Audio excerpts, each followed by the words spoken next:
మీకు తెలుసా, తెలుగు సినిమాకి మొదటి అడుగు మనం ఊహించని దానికంటే చాలా వేరేలా జరిగింది అని. ఏమంటివి జాతినకు మన సూత సుతుల కింద నిలువ అర్హత లేదందువా? ఎంత మాట. What if I told you the real story behind Telugu cinemas birth is filled with shocking truth and untold struggles. Telugu cinema మొదటి ఘనతల వెనుకున్న అద్భుతమైన రహస్యాలు. Prepare to be amazed. 1931లో భక్త ప్రహ్లాద పేరుతో మన తెలుగు సినిమా జన్మించిందని అందరికీ తెలుసు. కానీ దాని వెనుక ఎకనామిక్ రిస్క్, డిస్ట్రిబ్యూషన్ ఛాలెంజెస్ ఎవరు ఊహించలేరు. ఇవన్నీ మనం డీప్ గా తెలుసుకోవాలంటే వీడియో లైక్ చేసి ఈ టాపిక్ పైన వీడియో చేయండి అని కామెంట్లో చెప్పండి.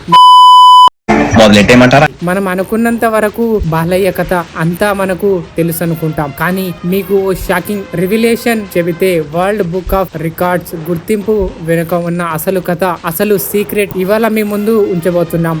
గోల్డ్ ఎడిషన్ అనే గౌరవం బాలయ్యకి ఎందుకు వచ్చిందో, ఇది కేవలం ఒక టైటిల్ కాదు, ఒక లెజెండ్ జాతకానికి బంగారు ముద్ర. ఈ రోజు మనం బాలయ్య కెరీర్ లోని ఆ అద్భుతమైన రహస్యాన్ని విప్పి చెబుదాం. చివరకు చూస్తే మీరు కూడా షాక్ అవుతారు. 50 ఏళ్ల సినీ ప్రస్థానం, 100కి పైగా సినిమాలు, ప్రతి మూవీకి ఒక మాస్ ఎంట్రీ. ఇది కేవలం నటుడి జర్నీ కాదు, ఇది అభిమానుల ఆరాధనకు ప్రతిరూపం. బసవతారకం ఆసుపత్రి ద్వారా 22 ఏళ్ల సేవలు, సామాజిక కార్యక్రమాలు, ఇవన్నీ కలిపే నటసింహం అనే పేరు ఓ బ్రాండ్ గా మారింది. కానీ ఈ అపారమైన ఫ్యాన్ డివోషన్ ఇప్పుడు ఒక వరల్డ్ రికార్డు దిశగా వెళ్ళిందని మీకు తెలుసా?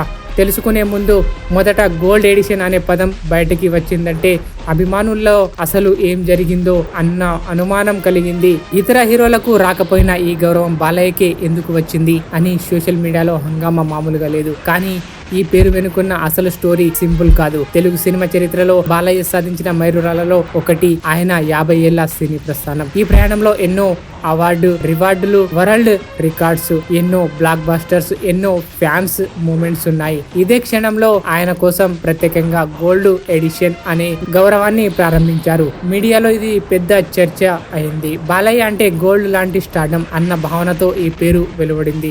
గోల్డ్ ఎడిషన్ కేవలం ఒక అవార్డు కాదు, ఇది ఒక లెజెండ్ గుర్తింపు. ఇందులో డిజైన్ చేసిన సింబల్స్ బాలయ్య కెరీర్ లోని మైలురాళ్లను ప్రతిబింబిస్తాయి. మంచి సినిమా, మంచి హిస్టరీ, మంచి వారసత్వం అన్నింటినీ ఈ గోల్డ్ ఎడిషన్ లో చూడొచ్చు. యూకేలోని world book of records gold edition Telugu cinema చరిత్రలో ఇదొక అరుదైన గౌరవం. బాలయ్య తన సినీ ప్రయాణం, తన సేవలతో ఈ గుర్తింపు తెచ్చుకున్న నిజానికి ఈ విజయానికి వెనుక ఫ్యాన్స్ మద్దతు ఓ రహస్య ఆయుధంగా పనిచేసింది. బాలయ్య అభిమానులు ఎప్పుడు ఫస్ట్ రోలో ఉంటారు. సినిమా రిలీజ్ అయినా, బర్త్డే అయినా, పబ్లిక్ ఈవెంట్ అయినా, ఇప్పుడు వారి కలెక్టివ్ ఫ్యాషన్ ప్రపంచ రికార్డుకు దారితీస్తుంది. ఇది కేవలం ఒక అవార్డు కాదని గుర్తుంచుకోండి, ఇది అభిమానుల అపారమైన ప్రేమకు నిదర్శనం. బాలయ్య సినీ ప్రయాణం ఎంత గొప్పదో ఆయన ఫ్యాన్స్ జర్నీ కూడా అంతే లెజెండరీ. ఈ ప్రయత్నం, ఈ గుర్తింపు తరతరాలకు ఒక ప్రేరణగా నిలిచిపోతుంది. మరి మీ అభిప్రాయం ఏంటి? వరల్డ్ బుక్ ఆఫ్ రికార్డ్స్ గుర్తింపు gold edition Balayya legendary career కి సరిపోతుందా, లేక ఇంకో టైటిల్ గుర్తింపు అనుకుంటున్నారా? కమెంట్స్ లో చెప్పండి. అదేవిధంగా ఈ గోల్డ్ ఎడిషన్ బాలయ్యకే కాకుండా మరే ఇతర హీరోలకు కూడా ఇవ్వాలా? కమెంట్లో చెప్పండి. వీడియో నచ్చితే లైక్, షేర్, సబ్స్క్రైబ్ చేయడం మర్చిపోదు. వచ్చే వీడియోలో మరిన్ని ఆసక్తికర రహస్యాలతో కలుద్దాం. జై బాలయ్య.